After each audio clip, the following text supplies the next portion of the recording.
전하는 시간을 가지겠습니다. 오늘 전할 말씀은 미가서 6장 3절부터 8절까지입니다. 예, 다 찾으셨으면 제가 읽어드리겠습니다. 오늘 전할 구약 성경 말씀 미가서는 1296페이지 있습니다. 구약 성경 제가 가진 성경으로는 1296페이지입니다. 미가서 6장 3절부터 8절까지입니다.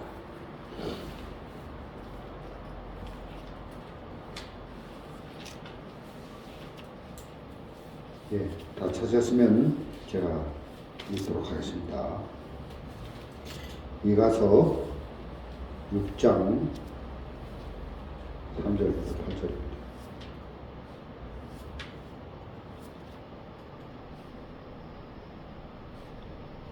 네. 이르시기를 내 백성아 내가 무엇을 내게 행하였으며 무엇에 너를 괴롭게 하였느냐 너는 내게 증거하라. 내가 너를 애굽 땅에서 인도하여 내어 종노릇하는 집에서 속량하였고 모세와 아론과 미디암을 보내어 내 앞에 행하게 하였었느니라. 내 백성아 너는 모압 왕 발락이 꾀한 것과 볼의 아들 발람이 그에게 대답한 것을 추억하며 시딤에서부터 갈길까지의 일을 기억하라. 그리하면 나 여호와의 의롭게 행한 것을 알리라 하실 것이니라. 내가 무엇을 가지고 여호와 앞에 나아가며 높으신 하나님께 경배할까? 내가 번제물 1년 된 송아지를 가지고 그 앞에 나아갈까?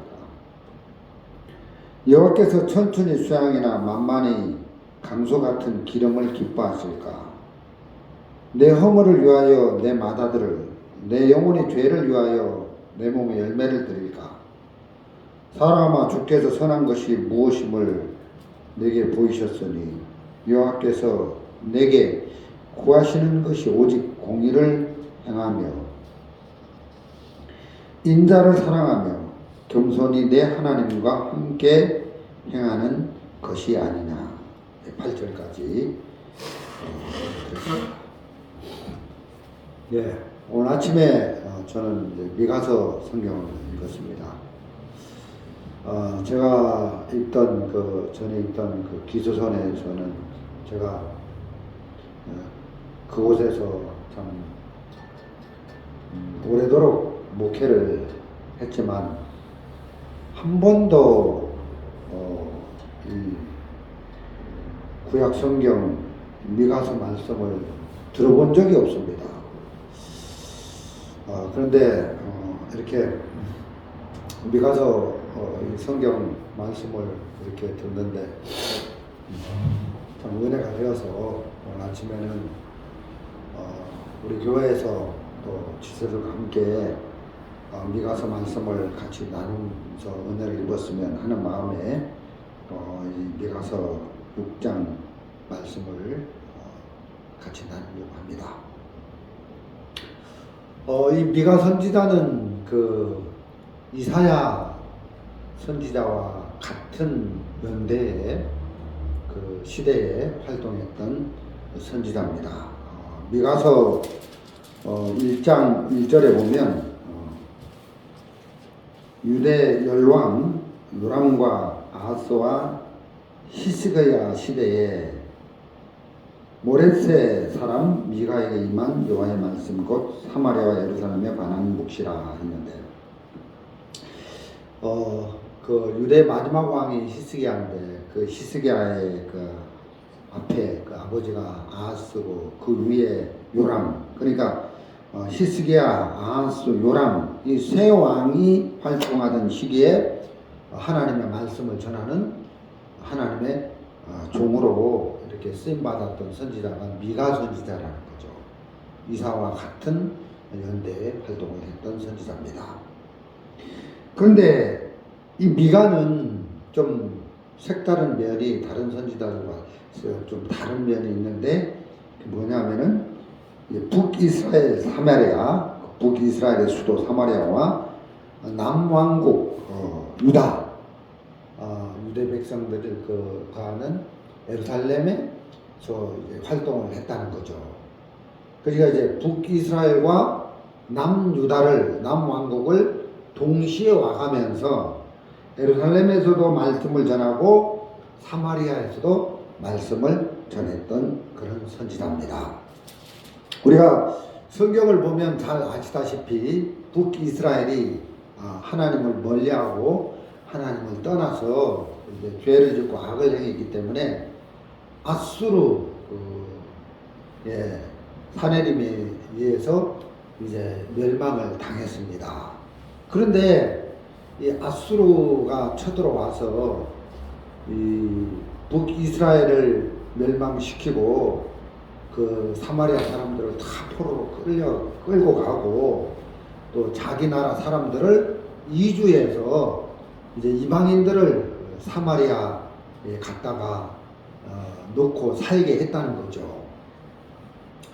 근데 이제 그 아수르 왕 사내림이 쳐들어와 가지고 이제 북이스라엘만 멸망시킨 게 아니라 마지막 또 이 남유다까지도 이제 그 남왕국까지도 쳐들어와서 이제 멸망을 시키는 그런 시대에 이제 활동했던 선지자가 미가 선지자입니다. 그래서 이제 그 남왕국 백성들이 이스라엘 백성들이 그 하나님 앞에 이제 악을 행해서 타락했기 때문에 그들이 이제 아수르에 의해서 이제 멸망을 당할 것을 이제 선지자를 통해서 이제 말씀을 전하는 거죠. 자, 그러면 도대체 이 이스라엘 백성들이 하나님 앞에 무슨 죄를 저질렀느냐? 무슨 죄를 저질렀느냐? 이걸 이제 우리가 이제 살펴볼 필요가 있는데, 그 이스라엘 백성들이 하나님 앞에 죄를 지은 것을 축소해서 이제 요약해서 얘기하자면 막 복잡한 게 아니라 그 이사야 1장 3절에 한번 보겠습니다. 이사야 1장 3절입니다.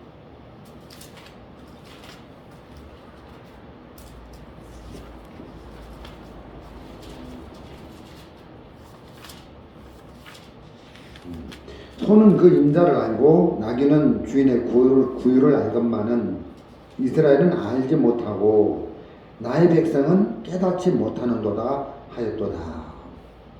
소, 짐승이죠. 짐승은 다 주인을 안다. 근데 나의 백성은 이스라엘은 주인을 알지 못하고 나의 백성은 깨닫지 못하는도다. 그러니까 이스라엘 백성들이 하나님 앞에 지은 죄는 축소해서 이야기하면 하나님을 멀리하고 떠났다는 겁니다.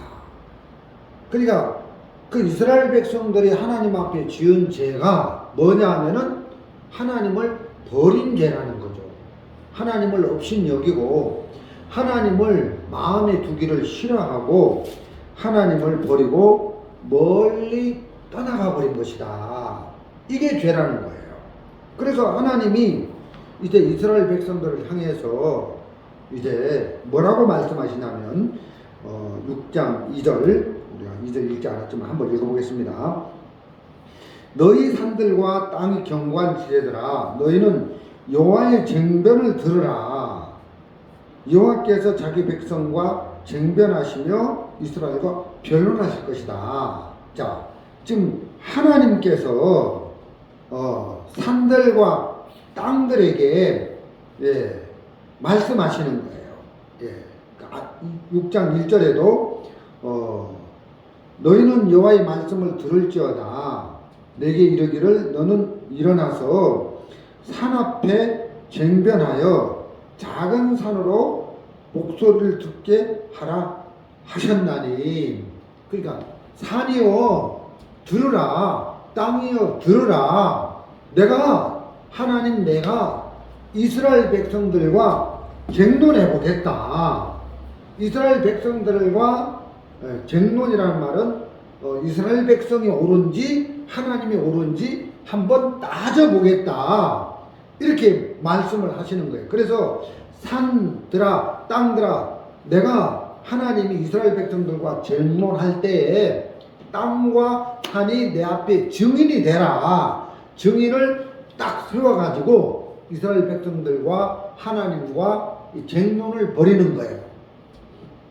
그래서 3절에 이르시기를 내 백성아 내가 무엇을 내게 행하였으며 무엇에 너를 괴롭게 하였느냐 너는 내게 증거하라. 그러니까 하나님이 이스라엘 백성들과 누가 옳은지 이스라엘 백성이 옳은지 하나님이 옳은지 이스라엘 백성이 맞는지 하나님이 맞는지 따져보자. 옳고 그름을 한번 이야기해보자 하면서 이제 이스라엘 백성들에게 묻는 거예요. 자, 이스라엘 백성들아 내가 하나님 내가 너희들에게 무엇을 잘못했길래 너희들이 나를 떠났느냐. 너희들이 나를 버리고 나를 멀리하고 떠나버린 이유가 뭐냐. 내가 하나님 내가 너희들에게 잘못했기 때문에 너희들이 나를 떠난 거냐 그렇지 않은 거냐 하고 따져보자 이렇게 말씀을 하시는 거예요. 그러면서 하나님께서 이렇게 또 4절에 내가 너를 애굽 땅에서 인도하여 내어 종노릇하는 집에서 속량하였고 모세와 아론과 미담을 보내어 내 앞에 행하게 하였느니라. 내 백성아 너는 모압 왕 발람이 꾀한 것과 보올의 아들 발람이 그에게 대답한 것을 추억하며 시댐에서부터 길갈까지 이를 추억하라. 그리하면 나 여호와의 의롭게 행한 것을 알리라 하실 것이니라. 이런 말씀이었습니다. 추억해봐라. 자, 하나님이 너에게 잘못한 게 있느냐? 내가 너희에게 잘못했기 때문에 이스라엘 백성들이 너희들이 나를 떠났느냐? 추억해봐라. 이제 과거를 기억해봐라 이 말이죠. 너희들이 애굽에서 종살이할 때 나 하나님 여호와가 너희들이 그 애굽에서 힘들게 고역하고 종살하는 걸 보고 모세를 보내서 그 애굽의 종된 집에서 건져내지 않았느냐. 뿐만 아니라 그 모압 왕 발락이 그 발람 선지자를 꾀어서 이스라엘을 저주하라고 할 때 하나님 나 여호와가 발람 선지자의 입에 이스라엘 백성들을 축복할 수 있도록 그 입에 말씀을 넣어주셔서 발람 선지자가 이스라엘 백성들을 축복하지 않았느냐. 내가 그렇게 하지 않았느냐. 발람 선지자는 발락의 그 추호를 받아가지고 이스라엘 백성들을 저주하려고 했지만 나 여호와는 이스라엘 백성들을 내가 택했고 내가 볼 때는 그 이스라엘 백성들 하나님의 눈에는 보물로 보였고 하나님의 눈에는 제사장 나라 보였고 하나님의 눈에는 이스라엘 백성들을 너무너무 사랑하고 너무너무 아끼고 보호하시고 은혜를 베풀어 주셔서 너희들이 지금까지 정말 많은 우여곡절이 있었지만 하나님이 사랑을 입으며 은혜를 입으며 보호 속에 이렇게 돌보심을 받지 않았느냐 그런 말씀을 하시는 거예요. 그런데 왜 이스라엘 백성들이 나를 멀리하고 하나님을 멀리하고 하나님을 버리고 마음에 하나님을 두기 싫어해서 멀리 떠나갔느냐. 옳고 그름을 한번 따져보자.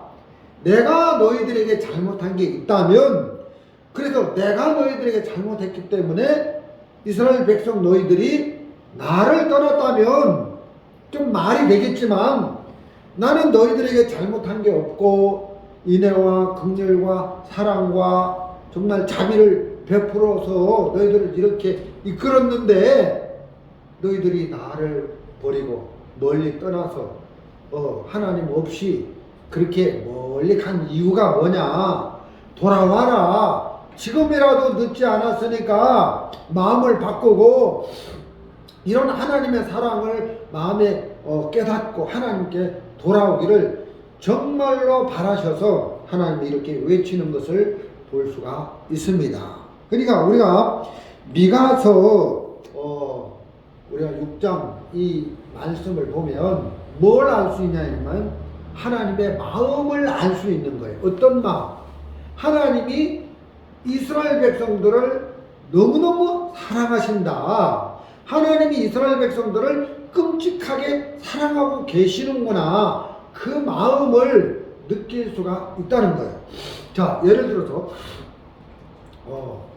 어떤 사람이 결혼을 해서 부부가 됐는데 이제 같이 살다가 아니 아내가 바람이 난 거예요. 바람이 나서 남편을 버리고 멀리 떠나갔다고 합시다. 그러면 이 남편이 그 아내를 사랑하는 마음에 이제 이야기를 하는 겁니다. 왜 남편 된 나를 버리고 떠나갔느냐? 아내요, 남편에게 돌아와라. 과거 쪽 일을 생각해 봐라. 추억해 봐라.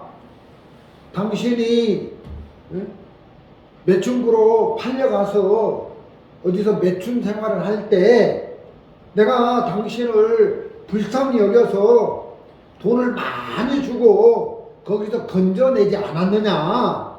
뿐만 아니라 내가 당신을 거기서 건져냈을 뿐만 아니라 내 아내로 삼아서 내가 지금까지 당신의 크고 작은 모든 문제를 내가 다 풀어주고 해결해주고 음으로 양으로 안아주고 돌봐주고 사랑하면서 이렇게 당신을 아끼고 보호해줬는데 당신 왜 남편의 사랑을 버리고 떠나갔느냐? 돌아와라. 세상에 그런 남편이 어디 있겠습니까마는 그렇게 남편이 아내를 뜨겁게 사랑을 한 거예요. 그런 남편을 버리고 떠나간 아내를 향해서 간곡하게 돌아오기를 바라는 그 남편의 아내를 사랑하는 마음을 우리가 느낄 수 있는 것처럼 우리가 미가서 6장에서도 이스라엘 백성들이 하나님을 멀리하고 하나님을 떠나버렸는데 하나님은 지금도 늦지 않았다. 나는 너희들을 사랑한다. 지금이라도 늦지 않았으니까 돌아와라. 이렇게 이제 이야기를 하고 계신다는 것입니다. 자, 이게 이스라엘 백성들의 이야기도 되지만 저와 여러분의 이야기도 된다는 것입니다. 우리의 이야기도 된다는 것입니다. 우리가 죄사함을 받고 구원을 받았습니다. 근데 구원을 받았으니까 난 천국 가. 나는 하늘나라 가. 그러면서 하나님을 멀리 떠나서 하나님 없이 내 멋대로 사는 거예요. 그렇다면 그것은 구원의 진정한 목적이 아니라는 것입니다. 하나님이 우리를 구원해 준 구원의 목적은 죄사함이 아니라 죄사함을 통해서 하나님과 내가 하나가 되는 거예요. 하나님하고 나하고 하나가 되어서 하나님과 연합된 삶을 살고 하나님과 사귀고 하나님과 교류하고 하나님과 동행하는 삶을 살게 하기 위해서 하나님이 나를 구원하셨다는 거죠. 자, 우리 고린도 후서 6장 18절을 보겠습니다. 오늘 적으시고 고린도 후서 6장 18절을 다시 한번 보겠습니다. 고린도 후서 6장 18절 제가 가진 성경은 293페이지입니다. 291페이지입니다. 죄송합니다.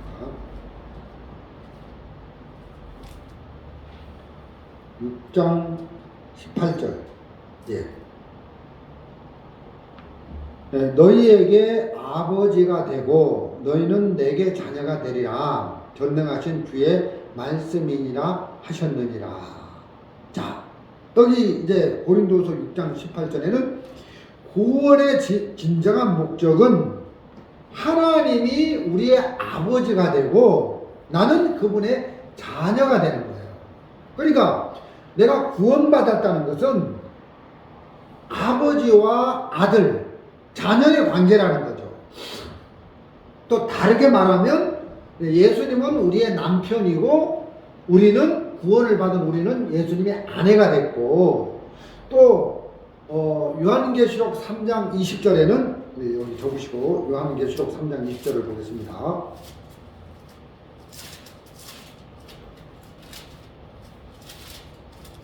요한계시록 3장 20절 볼지어다 내가 문 밖에 서서 두드리니 누구든지 내 음성을 듣고 문을 열면 내가 그에게로 들어가 그로 더불어 먹고 그는 나로 더불어 먹으리라. 자, 여기서 요한계시록 3장 20절에서 볼지어다 내가 예수님이죠. 예수님이 문 밖에 서서 우리 마음의 문 밖에 서서 두드리노니 자, 우리 마음 문을 열라고 두드립니다. 어떻게?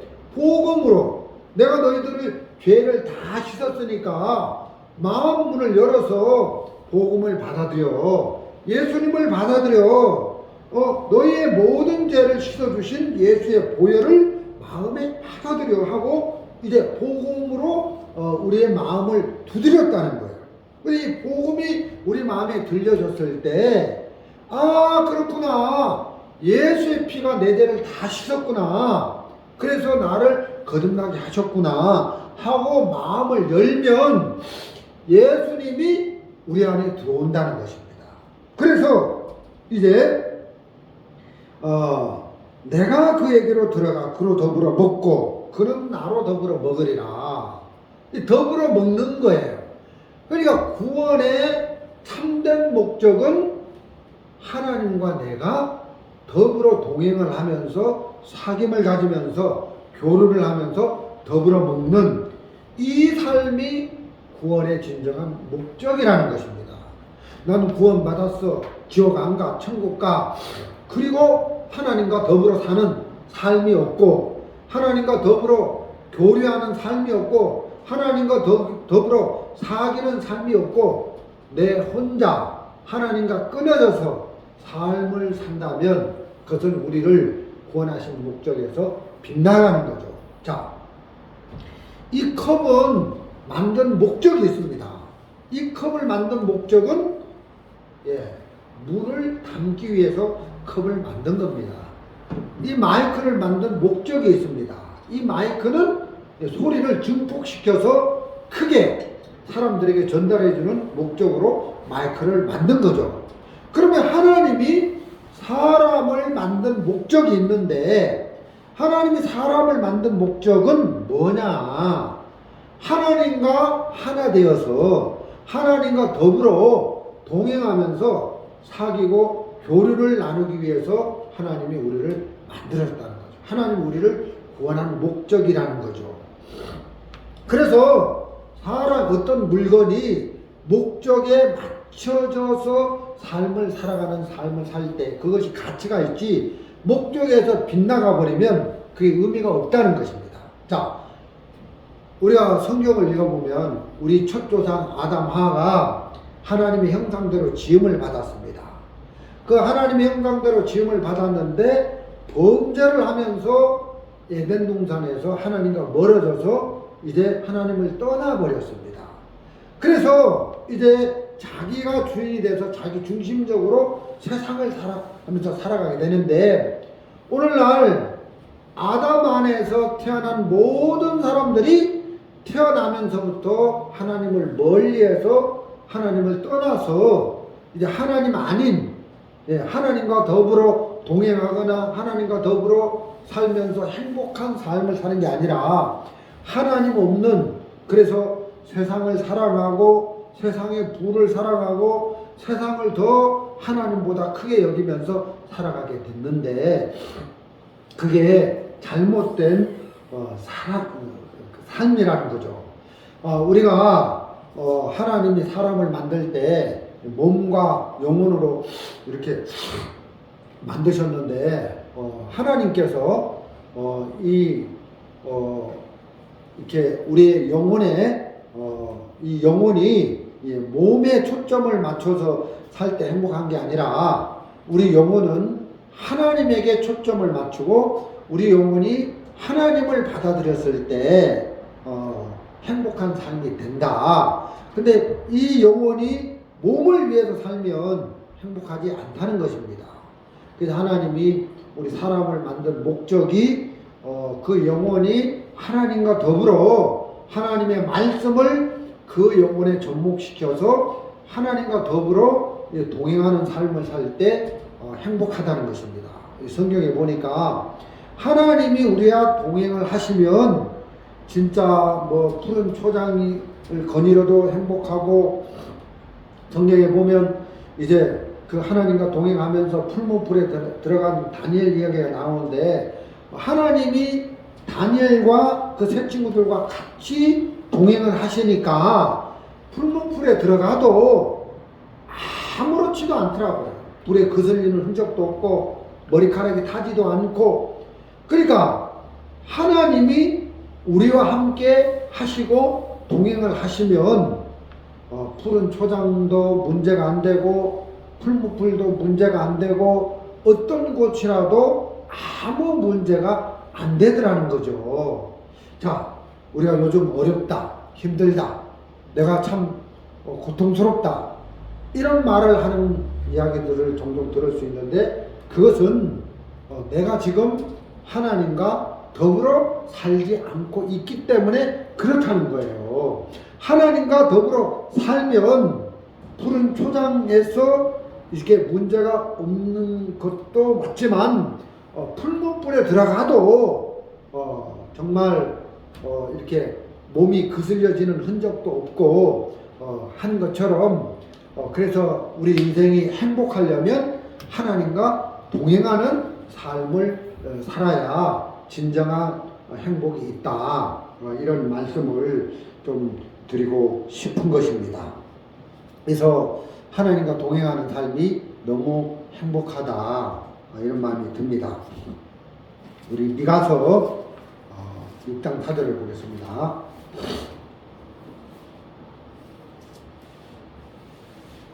예, 내가 너를 애굽 땅에서 인도하여 내어 종노릇 하는 집에서 속량하였고 모세 아론과 미담을 보내어 내 앞에서 행하게 하였느니라.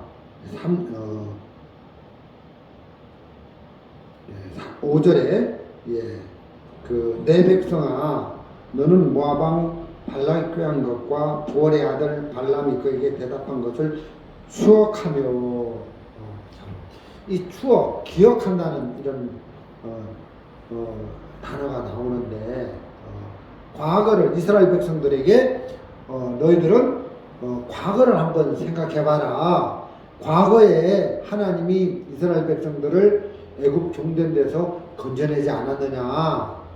발람 선지자가 너희들을 저주하려고 할 때 내가 발람 선지자의 입에 그 저주를 빼내고 축복된 말씀을 넣어서 이스라엘 백성들을 축복하게 하지 않았느냐. 나는 너희들을 이렇게 은혜를 내리고 보호해주지 않았느냐. 근데 너희들이 왜 하나님을 떠나려고 하고 하나님을 멀리 떠나서 돌이키려고 안 하느냐.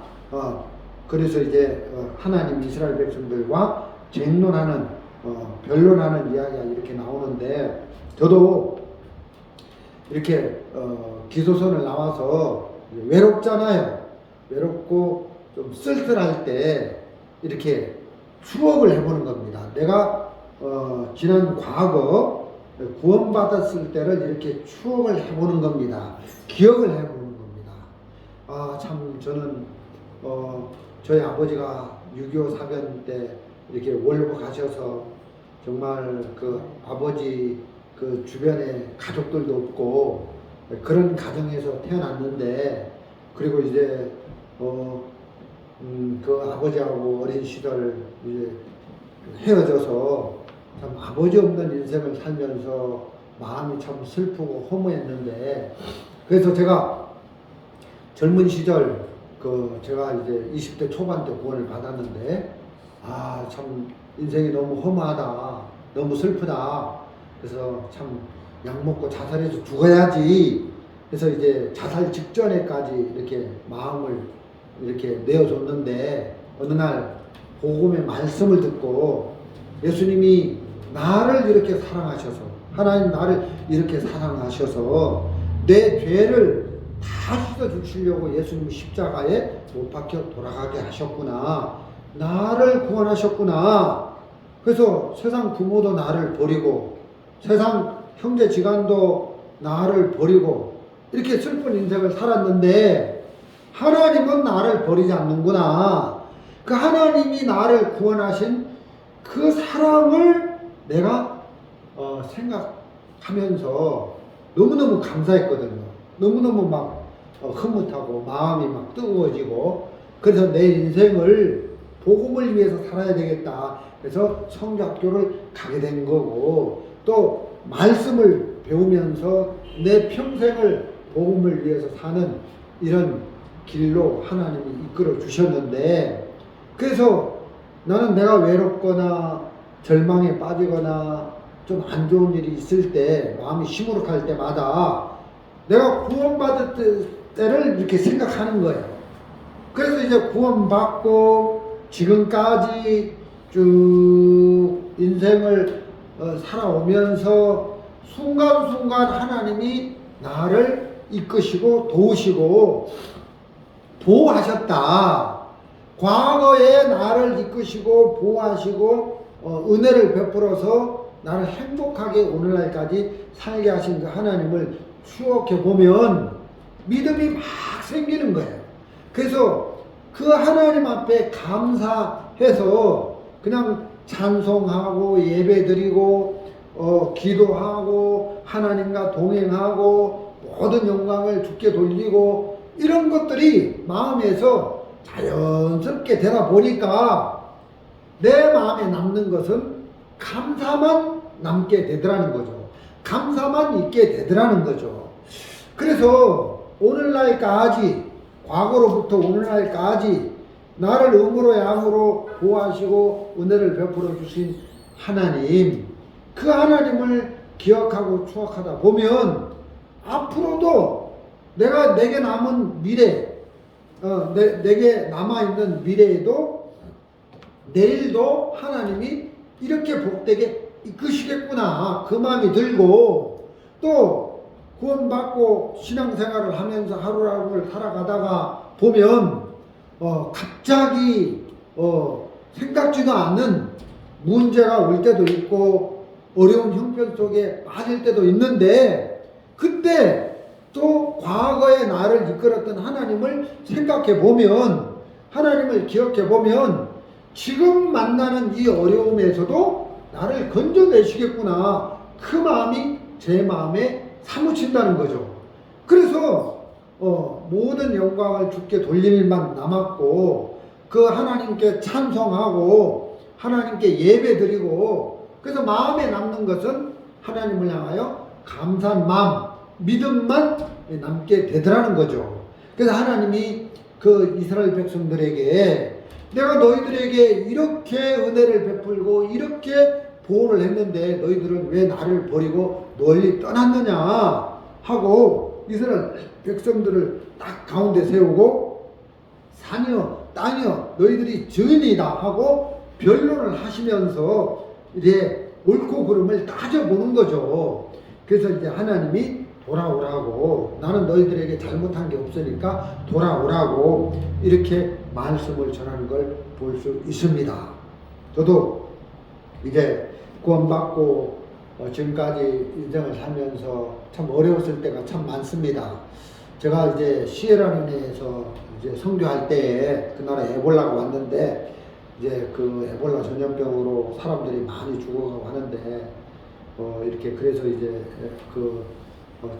제가 이제 선교하는 나라에 그 에볼라 발생 국가가 돼가지고 서부 아프리카 국경도 다 막히고 해서 다른 나라로 갈 수가 없는데 제 아들 또 제 아내와 아들을 먼저 이제 탈출을 시켜야 되는데 제가 이제 그 가나에 집회를 가기 위해서 표를 끊어놓은 게 있다가 아들하고 아내를 먼저 보냈습니다.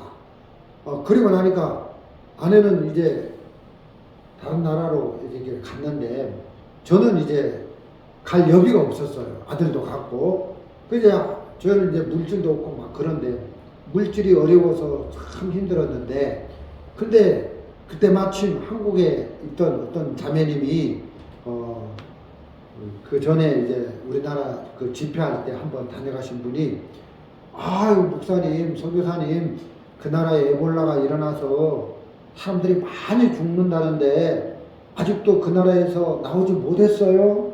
아 예 자매님 제가 그 나가고 싶어도 육로는 다 국경이 막히고 비행기로 이렇게 나갈 수 있는데 저 여비도 없고 그런데 그래서 그 자매님이 그럼 교단에서는 물질 안 보내줘요? 예 안 보내줍니다. 그랬더니 그 자매님이 제 통장으로 2,000달러인가 이렇게 보내왔어요. 한국 돈으로 한 200만 원 정도 되죠. 그래서 이제 그 돈을 가지고 이제 그 달러를 가지고 이제 비행기 표를 기적적으로 타서 나올 수가 있었는데 제가 이제 생각을 해보는 거죠.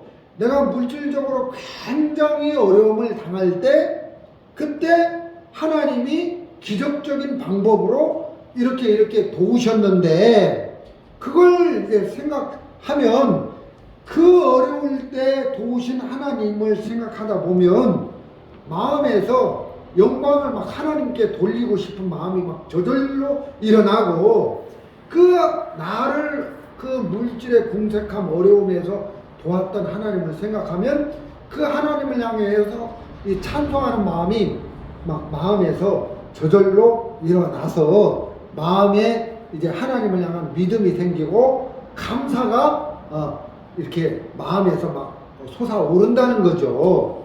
그래서 지금도 가끔씩 어려운 일을 당하고 또 참 이렇게 그 문제를 만날 때마다 과거에 그런 참담한 어려움 속에서 하나님이 나를 도우셨는데 그러면 지금도 내가 이런 어려운 일을 주님이 못 본 채 안 하시고 도우시겠구나 이 마음이 생기면서 주님 앞에 이렇게 믿음을 잃지 않고 주님을 믿는 믿음이 막 생기는 거예요. 그래서 지금 이 미가서 6장에서 야 이스라엘 백성들아 내가 과거에 너희들을 정말 이렇게 도왔지 않느냐. 발람 선지자의 저주를 퍼부어야 되는데 그 저주를 변하여 축복이 되게 했고 그 이집트에서 애굽에서 바로왕의 그 노역 속에서 너희들이 참 수고 속에 살았는데 내가 거기서 애굽에서 건져냈고 내가 음으로 양으로 이렇게 광야 40년 동안 모든 환난에서 너희들을 지켜주지 않았느냐. 근데 나를 왜 너희들이 버리고 멀리 떠났느냐. 이렇게 말씀을 하시는 거예요. 예를 들면 우리가 양이라면 하나님은 목자다. 내가 너희들의 목자다. 너희들의 보호자다. 너희들의 인도자다. 너희들의 주인이고 왕이다. 나는 너희들을 보물로 여기고 너희들을 제사장 나라로 만들려고 너희들을 불렀다. 내 마음에는 너희들이 너무너무 사랑스럽고 이렇게 크게 뜨겁게 너희들을 사랑하는데 너희들에게 잘못한 게 없는데 너희들이 왜 나를 버리고 떠났느냐. 지금이라도 늦지 않았으니까 마음을 돌이키고 돌아와라. 그런 마음을 우리는 미가서 6장에서 이스라엘 백성들과 쟁론하면서 변론하면서 따져보자. 누가 옳은지 누가 맞는지 누가 틀린지 누가 잘못했는지 그래서 돌이키기를 간절히 바라는 그 하나님의 마음, 그 이스라엘 백성들을 뜨겁게 사랑하는 하나님의 마음을 알 수 있다는 것입니다. 자, 우리도 똑같다는 거죠. 구원만 받아놓고 난 천국 가, 지옥 안 가지, 천국 가, 그리고 하나님을 버리고 내 멋대로 세상을 더 사랑하는 거예요. 세상에 푹 빠져서 하나님과 교류하는 걸 끊고, 하나님과 예배하는 걸 끊고, 하나님과 동행하는 걸 끊고, 하나님과 연합하고 교류하고 사귐을 끊고 그렇게 살아간다면 하나님이 저와 여러분에게도 이렇게 말씀하시지 않겠냐는 것입니다. 않겠냐는 거예요. 한번 변론해 보자. 내가 황영석 목사에게 잘못한 게 뭐가 있느냐? 내가 황주영 자매에게, 황성영 자매에게, 황권 형제에게, 이용료 사모에게 잘못한 게 뭐가 있느냐? 근데 너희들은 왜 나를 버리고 멀리 떠나 혼자 그렇게 외롭게 쓸쓸하게 살아가고 있느냐? 이렇게 말씀하고 계신다는 것입니다. 자, 여러분, 마귀가 어느 날 예수님에게 찾아와서 온 천하 만국을 다 보여주면서 나에게 절 한 번만 해라. 그럼 내가 온 천하 만국을 다 주겠다. 이렇게 마귀가 예수님을 속이더라는 거죠. 근데 예수님 천하 만국을 얻기 위해서 마귀에게 절했습니까? 절 안 하더라고요. 절 안 하더라고요. 그 예수님은 그렇게 하지를 않는 걸 우리는 볼 수가 있습니다. 그래서 이제 참 이 신앙이라는 것은 하나님과 우리가 하나가 되는 것이다. 하나가 되는 것이다. 하나님과 우리가 더불어 사는 것이다. 동행하는 것이다. 진정한 구원의 목적은 죄산 받았다. 그게 아니라 탕자가 하나님을 버리고 멀리 떠났다가 아버지 집으로 돌아와서 아버지와 하나가 되고 동행하는 것이 진짜 그 목적인 것처럼 우리가 구원을 받았다는 것은 하나님과 더불어 하나님과 동행하면서 교례하고 사귐을 갖는 것이 더불어 사는 것, 그것이 진정한 구원의 목적이다. 이런 말씀을 좀 전해드리고 싶은 것입니다. 참 우리가 마귀에게 속아서 참 하나님을 사랑하는 것보다, 하나님과 동행하는 것보다 세상이 좋고, 그래서 세상 천하 만국의 영광을 얻기 위해서 마귀에게 늘 속아서 뭔가 세상에 빠져서 하나님보다 더 세상을, 그 세상 쪽으로 마음이 더 가는데, 우리 주님은 천하 만국을 준다 해도 그렇게 마음이 흘러가지 않는 걸 볼 수 있더라는 거죠. 그래서 참 이렇게 예수님이 주님과 하나가 되어서 이렇게 사는 걸 볼 수 있습니다. 우리 요한복음 17장 21절을 보겠습니다. 요한복음 17장 21절. 예, 제가 읽어드리겠습니다. 아버지께서 내 안에, 내가 아버지 안에 있는 것 같이 너희도 다 하나가 되어 우리 안에 있게 하사 세상으로 아버지께서 나를 보내신 것을 믿게 하옵소서. 자, 여기 이제 예수님은 하나님하고 하나다. 예수님은 하나님과 하나인데, 예수님이 하나님과 하나 되어서 예수님이 하나님으로 사신 것처럼 우리가 구원을 받았다면, 예수님은 지금 구원받은 우리가 예수 안에 들어와서 예수님이 하나님과 하나인 것처럼 구원받은 우리도 예수님과 하나가 되고 하나님과 하나 된 삶을 살기를 원하고 계셔서 이런 말씀들을, 이런 기도를 하고 있는 걸 볼 수가 있다는 것이죠. 그래서 구원의 진정한 목적은 나 구원받았으니까, 죄산 받았으니까 천국 가, 그게 아니라 이제 하나님과 더불어서 하나 되어서 사는 이 삶을 우리가 이렇게 살 필요가 있다는 것입니다. 예,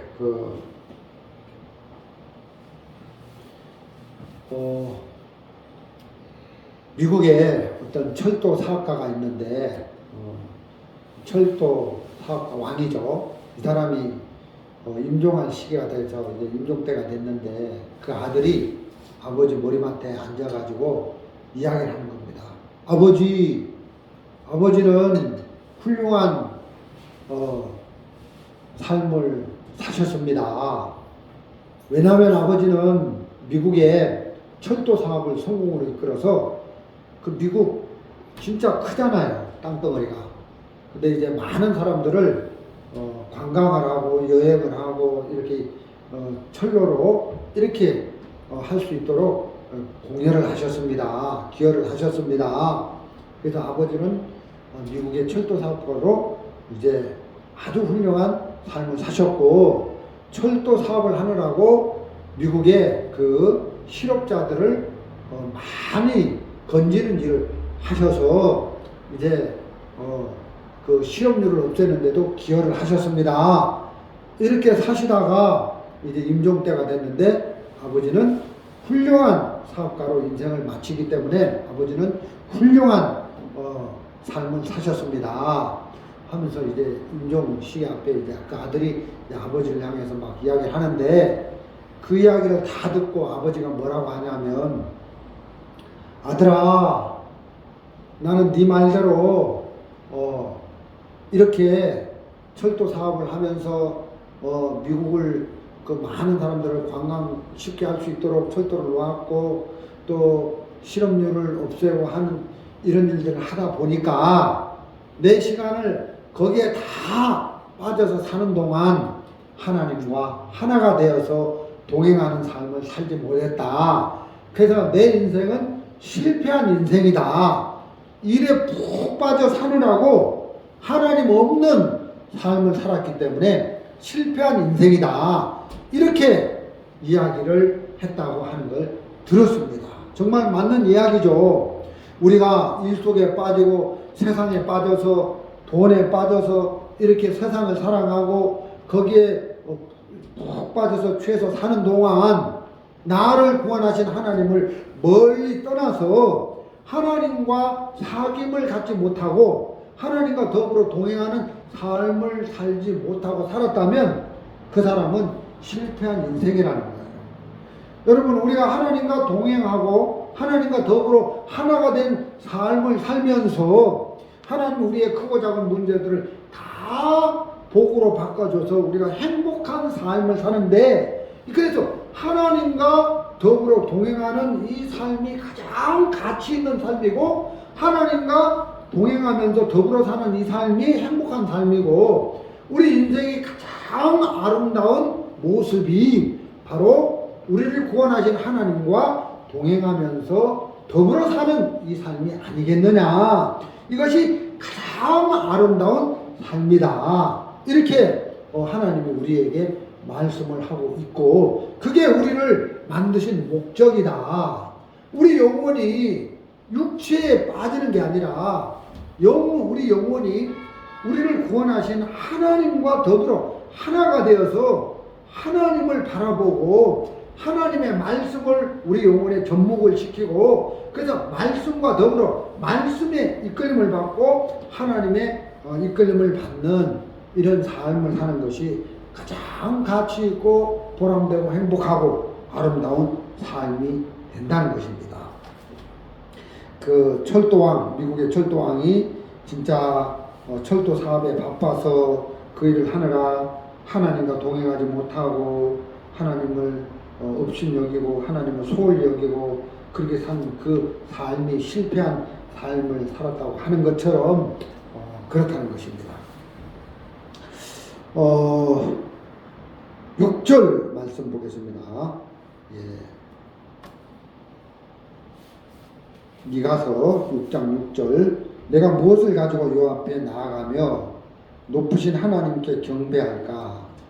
내가 번제물 1년 된 송아지를 가지고 그 앞에 나갈까? 7절, 여호와께서 천천의 수양이나 만마의 강수 같은 기름을 기뻐하실까?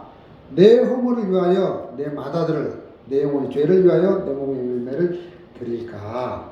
자, 여기 미가서 6장 6절에 보니까 하나님 앞에 나아가는데 무엇을 가지고 가서 경배할까? 이런 말씀들이 나온다는 것입니다. 자, 이제 하나님을 섬기고 싶은데 하나님 앞에 나가고 싶은데 우리가 무엇을 해서 하나님을 기쁘시게 하고 하나님 섬길 수 있습니까? 여기 이제 그런 말씀들을 하고 있는데, 자, 하나님이 요구하시는 것이 무엇냐? 하나님이 요구하시는 게 우리가 막 하나님 여기 이제 막 7절에 보면 천천의 수양, 만만의 강수 같은 기름, 내 허물을 위해 내 맏아들을, 자, 진짜 맏아들, 그 사람이 가장 소중하게 여기는 것이 맏아들이잖아요. 근데 자기 맏아들을 하나님께 드리면 하나님이 기뻐 받으실까? 그래서 여기 이제 이 사람은 무엇을 가지고 하나님 앞에 나가면 복을 받을 수 있습니까? 행복해질 수 있습니까? 그런데 마치 그 복음서에 젊은 관원이 내가 영생을 얻기 위하여 무엇을 해서 영생을, 내가 무엇을 하면 영생을 얻으리까 하는 것처럼 사람들은 하나님 앞에 나아가서 인정을 받고 싶을 때 뭘 열심히 한 걸 들고 나가려고 한다는 거예요. 맏아들을 드린다. 이건 불교식이에요. 불교식. 부처님 앞에 나갈 때 내가 맏아들을 드려서 부처님, 야, 자기 맏아들까지 드려서 나 앞에 나온 걸 보면 저 사람 참 대단하다고 복 줄 것 같은, 마치 그건 고양이 300석 같은 그런 얘기잖아요. 심청전에 보면 심청이가 공양비 300석에 팔려가고, 뭐 농개가 막 자기 몸을 강에 던져가지고 막 그런, 사람들은 자기의 노력이나 희생에 의해서 하나님 앞에 나가서 인정을 받고 하나님 앞에 그 경배하고 이렇게 하려고 하는데, 하나님은 그렇지 않다는 것입니다. 자, 우리 호세아 6장 6절에 보면 하나님이 무엇을 요구하시는지 우리에게 말씀하시는 걸 알 수 있습니다. 호세아 6장 6절입니다.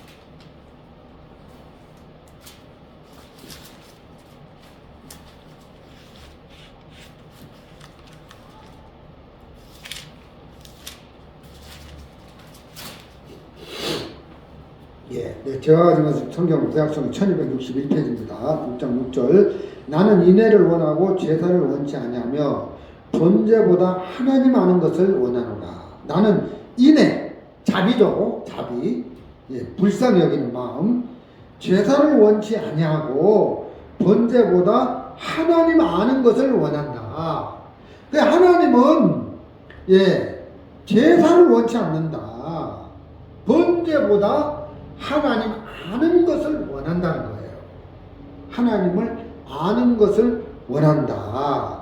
자, 천천의 수양, 예, 번제, 이런 거 원치 않는 거예요. 맏아들, 그 몸의 열매, 이런 것을 드린다고 해도 하나님은 원치 않는다. 하나님이 아는 것을 원한다. 하나님 아는 것을 원하고 계신다. 이렇게 호세아 6장 6절에 말씀을 하고 있다는 것입니다. 여러분, 그래서 이제 내가 무엇을 가지고 하나님 앞에 나가야 되냐, 내 편에서 생각을 해야 되는 게 아니라 하나님께 물어봐야 된다는 거죠. 그러면 하나님은 이스라엘 백성뿐만 아니라 구원받은 우리에게도 나를 아는 것, 하나님이 무엇을 요구하시는지 아는 것을 말씀해 주신다는 거예요. 자, 예를 들면 이런 겁니다. 어떤 사람이 목사님을 자기 집에 모셔서 대접해 주고 싶은 거예요. 목사님을 집에 모시고 대접해 주고 싶은데, 그러려면 어떻게 해야 됩니까? 목사님이 무엇을 좋아하는지, 어떤 음식을 좋아하고 어떤 음식을 싫어하는지 물어봐야 된다는 거예요. 물어봐야 된다는 거예요. 내 편에서 그냥 열심히 뭘 해야 되는 게 아니라는 거죠. 자, 5월 8일이 어버이날인데 자녀들이 부모님에게 효도를 하고 싶은 거라. 그래서 이번 어버이날은 우리 어머니 아버지 갈비집에 데려가서 맛있는 갈비를 사드려야 되겠다, 이렇게 생각을 하는데, 어머니 아버지는 나이가 80이 넘고 90이 넘어서 이가 다 빠진 거예요. 어금니도 없고 아금니도 없고 그래서 잇몸으로 이렇게 사시는데 그 어머니 아버지는 딱딱한 뼈다구 있는 갈비를 좋아하는 게 아니라 그 국수 이렇게 후루룩 마실 수 있는 그런 밀가루 음식을 좋아하는데 딱딱한 뼈가 붙은 갈비를 사주면은 부모의 마음을 모르는 거죠. 먹을 수 없는 음식을 대접해 놓고 드시라 하면은 부모님이 그걸 먹을 수가 없는 거죠. 그래서 부모님을 섬기는데도 부모님의 마음을, 부모님이 뭘 요구하는지를 알아야 섬길 수 있는데, 미가서 6장 6절에 내가 무엇을 가지고 자기 편에서 내 편에서만 생각하면 안 되고, 어떤 손님을 우리 집에 불러들어서 그 손님을 모시려면 그 사람의 취향도 알아야 되고 그 사람의 음식 성향도 알아야 되고, 그래서 그분에게 맞는 음식을 차려드려야 되는 것처럼 우리가 하나님을 경배하고 하나님을 섬기려면 하나님을 알아야 된다는 거예요. 그래서 하나님을 아는 것이 중요하다. 그래서 8절에 보면 사람아 주께서 선한 것이 무엇임을 내게 보이셨으니 여호와께서 내게 구하는 것이 오직 공의를 행하며 인자를 사랑하며 겸손히 내 하나님과 함께 행하는 것이 아니냐. 자, 8절에 이렇게 말씀하고 있다는 것입니다. 사람아 주께서 선한 것이 무엇임을 내게 보이셨으니, 주님이 좋게 여기는 것을 이스라엘 백성들에게 보이셨다는 것입니다. 구원받은 우리 사람들에게 보이셨다는 것입니다. 그것은 뭡니까? 오직 공의를 행하며, 정의죠. 진리를 행하는 거죠. 또 인자를 사랑하며, 자비를 사랑하며 불쌍히 여기는 거죠. 또 겸손히 내 하나님과 함께 행하는 것, 내 하나님과 함께 행하는 것, 이걸 하나님이 선하게 좋게 여기신다는 거예요.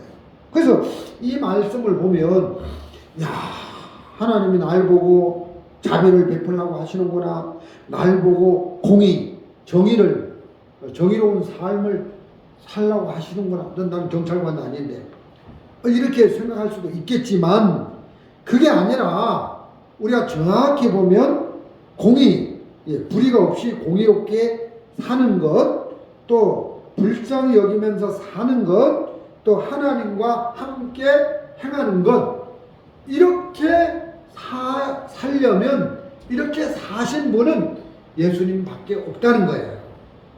예수님만이 공의를 행하고 예수님만이 인자를 사랑했고 하나님과 함께 행했다는 거예요.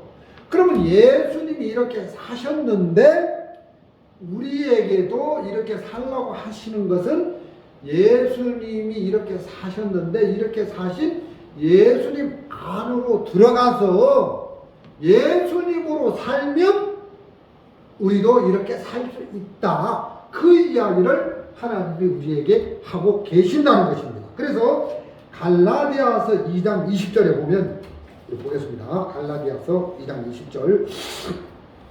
내가 그리스도와 함께 십자가에 못 박혔나니 그러면 이제는 내가 산 것 아니요 오직 내 안에 그리스도께서 사신 것이라. 이제 내가 육체 가운데 사는 것은 나를 사랑하사 나를 위하여 자기 몸을 버리신 하나님의 아들을 믿는 믿음 안에서 사는 것이라.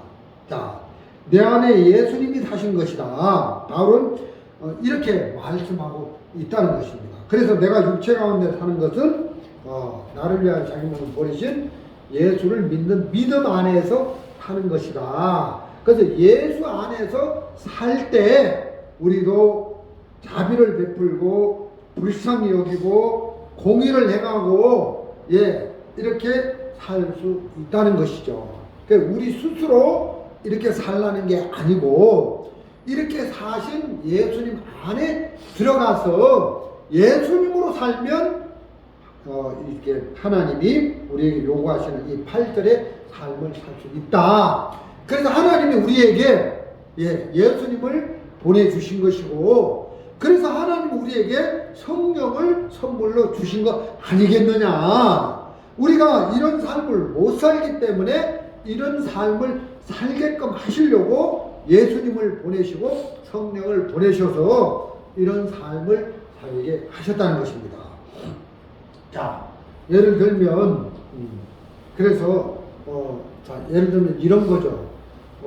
앵벌이 어떤 앵벌이가 있습니다. 어떤 고아원의 아이들을, 버려진 아이들을 이제 그 나쁜 아저씨들이 사다가 이제 좀 길러요. 좀 이제 어느 정도 이제 나이가 될 때도 이렇게 길러요.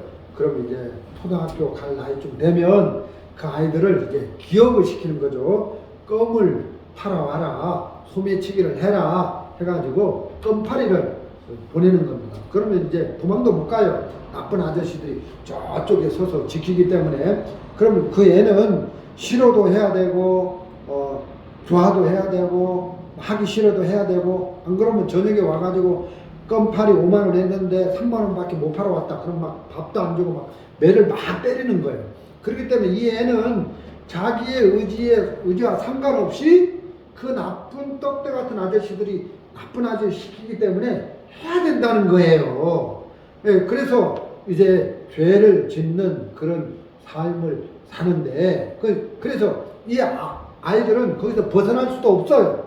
자기가 뭐 각오하고 결심하고 노력한다고 해서도 그 나쁜 아저씨들을 이길 만한 벗어날 수 있는 힘이 없어요. 그러면 이 아이들이 거기서 그런 삶을 정리하려면 벗어나야 되는데 못 이기는 거예요. 그 나쁜 아저씨들을. 그래서 어떻게 했냐, 좋은 아저씨가 나타나서 이 아이를 거기서 건져주면 이제 이 아이들은 이제 그런 나쁜 행동을 안 하고 이제 아름다운 삶을 살 수 있는데, 그래서 하나님이 우리에게 예수님이라는 좋은 아저씨를 보내주셔서 우리를 사단의 권세에서, 죄악의 권세에서, 마귀의 권세에서 건져내어 주셨다. 그래서 우리로 하여금 복된 삶을 살 수 있도록 하셨다는 것입니다. 자, 이제 우리는 이제 나쁜 아저씨와 같은 사단에게서 벗어났지만 우리가 선하게 살 수 있는 능력은 없어요. 우리는 여전히 연약하다는 거예요.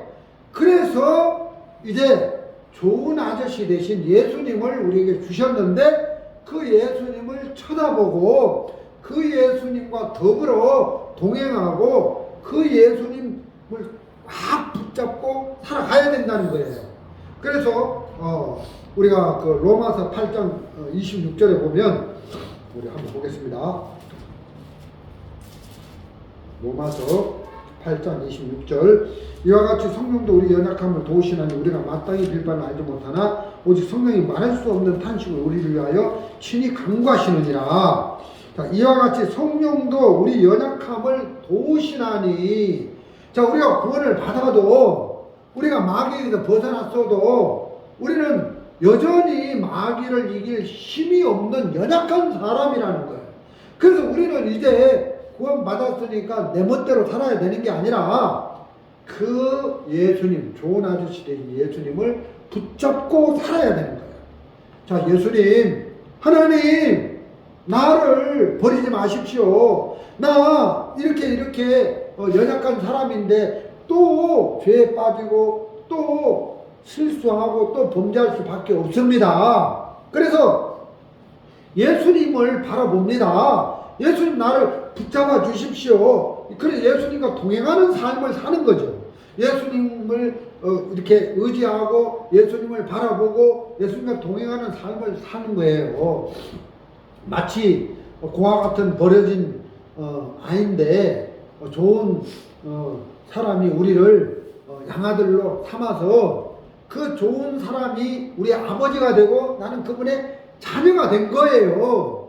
그래서 좋은 아버지, 그 좋은 사람, 아버지가 나를 놔버리면 나는 또 연약한 속에 빠져서 안 됩니다. 그래서 나를 양아들로 삼아주신 아버지가 책가방도 사주고 옷도 사주고 신발도 사주고 그래서 내가 학교도 가고 걸어갈 수도 있고 이런데 길에서 내가 학교 가는 길에서 아버지가 나를 붙잡아 주지 아니하면 난 학교도 못 갑니다. 난 또 유혹에 빠져서 이렇게 죄에 빠져서 넘어지고 연약하기 때문에 벗어났지만 내 스스로는 안 됩니다. 그래서 하나님이 우리에게 예수님을 주시고 성령님을 주셨습니다. 지금 미가 선지자는 이렇게 외치고 있습니다. 정말 이 남유다 사람, 왕국 백성들에게 너희들이 하나님을 버리고 멀리 갔지만 그래서 북이스라엘이 먼저 아수르에 의해서 멸망을 받았지만 너희들도 이렇게 하나님을 버리고 하나님을 떠나 멀리 갔는데 돌이키지 아니하면 너희들이 멸망을 받을 것이다 하고 미가야가 외쳤을 때 히스기야와 그 백성들이 미가야 선지자를 죽인 게 아니라 미가야 선지자의 말씀을 듣고 그들이 돌이키고 돌아왔다는 거예요. 그래서 이제 회개하고 하나님께 돌이키고 하나님 앞에 왔을 때 하나님이 그들을 은혜를 베풀고 살려주고 이렇게 도우시는 걸 볼 수가 있더라는 것입니다. 우리 미가서 6장 8절 겸손히 내 하나님 함께 행하는 것이 아니냐 했는데 정말 이런 마음이 듭니다. 하나님과 함께 행하는 것이 아니냐. 겸손히 내 하나님과 함께 행하는 것. 그렇죠. 이 말씀에도 8절에도 그렇게 돼 있죠. 인자를 구하고 공의를 행하려면 나 혼자 인자를 구할 수 없다. 나 혼자 공의로운 삶을 살 수 없다. 우리가 예수 안에 들어가서 예수님으로 더불어 예수 안에서 예수님이 내 안에서 일을 행하고 행하실 때 하나님과 함께 행하는 것이 아니냐. 그래서 불쌍한 사람을 도울 수 있고 하나님이 우리 안에서 함께 나와 함께 일을 하시기 때문에 공의를 베풀 수 있고 이렇게 되는 것이지 우리 스스로의 힘으로는 안 된다. 이런 마음이 듭니다. 제가 이제 아프리카 세라레온에 있으면서 학교를 세웠는데 거기 이제 보사 소무과 직원이죠. 제니퍼 선생님이라고 있었는데 한 번은 목사님 언젠가는 저를 해고시킬 거 아닙니까? 그러더라고. 아니야, 나는 너를 영원히 우리 학교 보사로 시켜서 이렇게 네가 살아갈 수 있도록 해줄 거야 하고 이제 다짐을 했는데 제가 이제 떠나고 이제 후임자가 왔는데 어느 날 보니까 그 후임자가 와서 그 선생님을 해고를 시켰더라고. 그러니까 이제 그런 게 이제 공의가 아니죠. 이제 뭐 버려버리면 모든 걸 버리고 우리 학교에 들어와서 학교 일을 하고 교회 일을 하는데 나도 그 사람이 우리 교회에서 우리 학교에서 살 수 있도록 공의를 베풀어 줘야 되는데 황 목사 너무 인간적이더라. 인간적으로 뭐 스스로 살 수 있도록 해줘야지. 그렇게 막 월급 주고 도와줘 이렇게 해서 하는 게 그게 아니다 하는데 그게 아닙니다. 예수님이 내 안에서 일을 하시면 이렇게 공의를 정의를 베푸는 거죠. 할 수 있도록 해주는 게 맞다 이런 마음이 들고 스펄전 저서의 마지막에 보면 스펄전이 늙어가지고 이제 노후에 이제 닭을 키우면서 닭 알을 팔아가지고 두 가부 생활 능력이 없는 두 가부를 도와가지고 살게 하는데 그게 인간적인 게 아니라는 것입니다. 어떻게 보면 공의를 행하는 거죠. 능력이 없는 사람에게 이렇게 도와줘서 그들을 이제 생계를 이어갈 수 있도록 해주는 정의, 이제 공의를 행하는 이런 예수님이 우리 안에서 역사하면 그렇게 된다는 것입니다. 우리가 그런 일을 하는 게 아니라 겸손히 내 하나님 함께 행하는 것이 아니냐 이런 말씀을 하고 있는데 이제 돌아오면 이스라엘 백성들이 돌아오면 이제 하나님과 함께 하나님 안에서 하나님으로 행할 수 있도록 하신다는 이런 말씀들이 너무 감사하고 우리에게도 또 이번 한 주간뿐만 아니라 우리의 신앙 전체가 우리 스스로의 우리의 열심으로 하나님을 섬기는 것이 아니라 우리가 정말 예수 안에서 우리 안에 계신 성령과 더불어 이렇게 우리의 연약함을 이기고 또 문제를 이기고 또 우리가 감당할 수 없는 크고 작은 일들을 해나가면서 하나님이 우리 안에서 행하셔서 복을 입는 저와 여러분 되시기를 바랍니다. 오늘 말씀은 여기까지 전해드리도록 하겠습니다. 우리 찬송 한 장 같이 부르겠습니다.